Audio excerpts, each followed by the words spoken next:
Are you taking advantage of wave season to lock in a great price on a 2026 Alaska cruise, but aren't really sure which ship or which date would provide you with the best savings? Well, you've come to the right place. Hi, I'm Tiffany from Destination for Vacation. Thanks for joining me. Because of Alaska's popularity in its short sailing season, pricing can sometimes vary by hundreds of dollars from one week sailing to another, even when it's on the same ship, in the same cabin, and sailing an itinerary that's exactly the same. In this video, I'll show you the least and most expensive 2026 Alaska sailing dates, ship by ship, for the 7 major cruise lines that are offering one-week sailings to one of the most scenic locations on Earth. Let's get started. There are several cruise lines that offer 7-night sailings in Alaska, but I excluded a few of them from this video. Disney Cruise Lines has not yet released pricing for their 2026 Alaska sailings. Cunard's Queen Elizabeth will start sailing an Alaska round trip from Seattle in 2026, but will only be offering 3 sailings over the season that are 7 nights long. This video will focus on 4.5 and 5-star rated ships, which means I've excluded the luxury lines as well as the 4-star rated MSC ship that will be sailing next season. There are 2 round-trip options, either from Vancouver or Seattle, as well as a one-way option, northbound or southbound. These routes sail between Vancouver and what is labeled as Anchorage. But if you're on Celebrity or Royal Caribbean, then Anchorage really means Seward, which is about a 2.5-hour drive to Anchorage.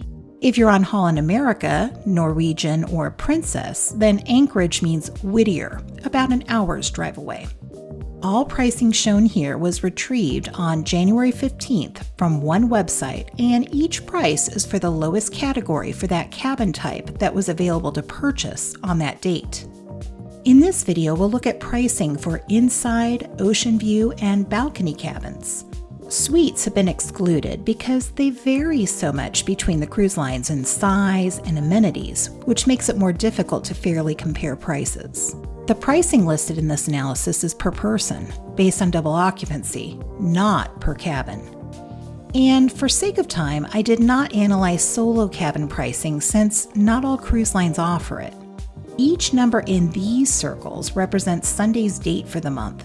The earliest these 7 major cruise lines will start sailing is sometime during the week of April 19th, and the latest you can book a sailing on one of these lines is during the week of September 27th. This color coding helps us quickly identify which dates are the least and most expensive to sail on a particular ship. If you're looking for the best price of the season, find the circles that are colored dark green, because those dates are either the least expensive for the season or within $50 of it. Dates with a lime green circle are still a good value, as they're within $100 of the cheapest price of the season. So it allows some value options if the least expensive date won't work within your schedule. Once in a while, you'll see a light green color. This is used when the ship's 3 cheapest sailings weren't within $100 of each other. Sailings with this color are among the 3 cheapest for the ship, but they cost at least $100 more per person than the cheapest sailing date for the ship. You're getting into some pricey territory if you see a date with an orange circle under it. While it's not the most expensive, it is within $100 of the most expensive sailing of the season. And red? Well, if you're trying to save money, stop and choose a different date, because this is the most expensive, or within $50 of it.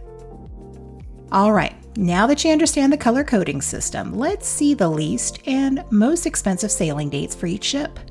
We'll start with the best value, interior cabins, or inside cabins. I'm not going to go over every single ship's best and worst times to sail based on pricing. I'm just going to assume that you'll pause the video when you see a ship and type of cabin you're interested in. But there are a few things to point out. If you don't see a circle under a date, that means the ship doesn't offer a sailing that embarks that week. So whereas Carnival Spirit starts her Alaska schedule on April 28th, Carnival Miracle doesn't start hers for one more week. first setting sail on May 7th. If there's a circle that's not colored in, that means the ship offers a sailing that starts sometime that week, but it's neither among the cheapest nor within $100 of the most expensive sailing date for the season. If you watch Destination for Vacation's recent video focusing on pricing for 2025 sailings, you'll remember that the first sailings weren't always the cheapest, perhaps because, as of the video's recording date, those sailings were only 4 to 7 months away.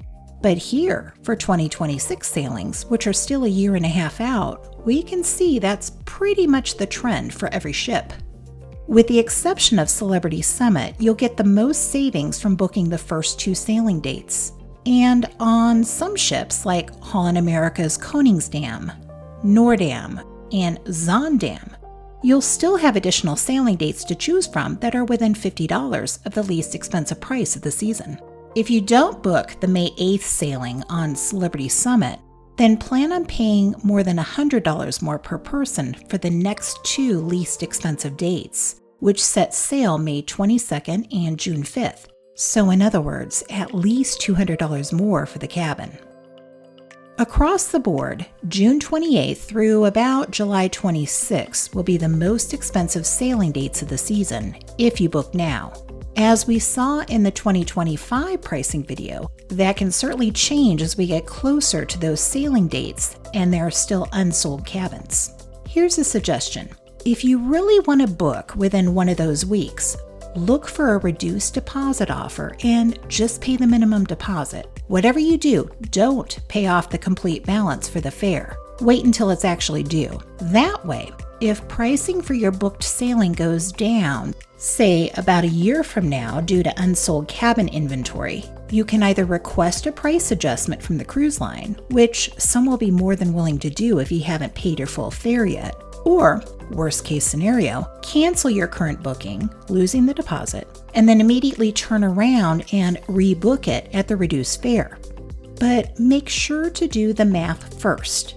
If you've only paid a $25 deposit per person, then the cost savings you'll see with the new fare will likely more than make up for losing that deposit.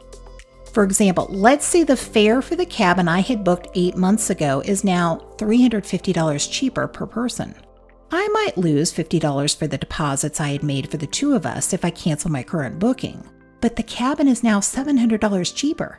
So in the end, I'm saving $650.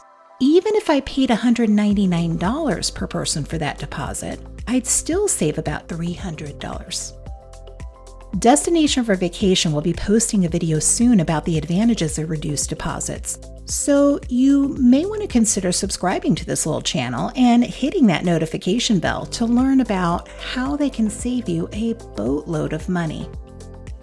Let's take a look at indoor cabin pricing trends for Norwegian and Princess. Same kinds of trends as we saw before, more heavily discounted for the first 3 or 4 sailings, with some opportunities to save in September as well. Royal Princess seems to offer a little more pricing relief during those peak cruising months of June and July. And Royal Caribbean's Ovation of the Seas may be a good choice if you want to sail in those months because the July 10th, July 24th, and August 7th sailings are within $100 of the ship's cheapest sailing price of the season. Virgin's Brilliant Lady has a somewhat limited sailing schedule with best pricing offered on August 27th. Now, will we see the same trends with ocean view cabins? For the most part, yes. With the exception of Holland America's Noordam, when the least expensive price for an ocean view cabin is actually 5 weeks into her sailing season. Coral and Emerald Princess have a few better value options offered during the peak June and July sailing periods. Royal Princess is not currently offering 2026 ocean view cabins for sale. And Royal Caribbean offers less expensive options at the start and end of the season for 3 ships, with Ovation of the Seas offering more options for dates that fall somewhere in the middle, pricing-wise. For balcony cabins, we tend to see fewer dates that are in the most expensive pricing range, with the exception of Norwegian Cruise Line. best value pricing continues to be at the start of the season, with a few ships offering dates as the season starts winding down. But just because a circle isn't colored doesn't mean that it's not pricey. It just means that the sailing date isn't within $100 of the most expensive price for the season. That's why it's also important to know how wide the range is between the least and most expensive prices for a sailing season. So let's take a look at each ship's pricing range. This gives you an idea of just how much more money you'll be shelling out if you choose one of the most expensive dates to sail on a ship compared to the cheapest. For example, take a look at an inside cabin on Holland America's Zaandam. If I choose to sail on the cheapest date, I'll pay $892 per person. But the most expensive sailing date, at $1,065 per person, will only set me back an additional $173 a person. That's about $350 total for the cabin, which, at least in my opinion, is not really a big deal. So if I wanted to sail the week of July 4th, I'd feel pretty comfortable in doing so on that ship. But I don't think I'd feel the same way if it were the same scenario on Norwegian Bliss. The least expensive date for an inside cabin costs $1,066 per person, so $2,172 for the cabin. But if I choose the most expensive sailing date, I'd be paying $3,734 per person. And that same inside cabin would now cost me $7,468. A whopping $6,402 more than simply sailing on the least expensive date. Essentially, I could take 3 cruises for the same price as that one. So, knowing the range of prices can help you make an educated decision on how flexible you need to be with your dates for each ship. But not everyone has time to do the math, so I've done it for you. Here's the difference in cost you would pay between the least expensive sailing and the most expensive one. I've highlighted the ships that have the narrowest range in green, so for those ships you can feel pretty comfortable sailing any date you want. And this would be the most you would pay in addition if you chose the most expensive date to sail. However, when you see red, that indicates there's a substantial cost difference between sailing dates. So if you prefer sailing on these ships, be very careful about the dates you choose to find the best date that fits within your budget. If I sail the most expensive date on Emerald Princess in a balcony cabin, I'm only going to pay about $944 more for that cabin compared to the least expensive sailing date. But if I choose a balcony cabin on Discovery Princess, I'll pay more than twice that difference. So this cost difference page should help you if you don't really have a lot of flexibility in scheduling your cruise date, but still want to try saving some money. And there you have it, the best and worst dates to cruise in Alaska in 2026, at least at the time of this recording. Of course, prices can and will change as time goes on. If you want to see how pricing trends change as you get closer to the sailing dates, why not pop on over to Destination for Vacation's 2025 Alaska pricing window video, which was posted just a week ago. I'll link that video in the show notes below. Thanks for watching. I hope you can join me again in one of these videos. Until then, here's hoping that your next adventure is just around the corner.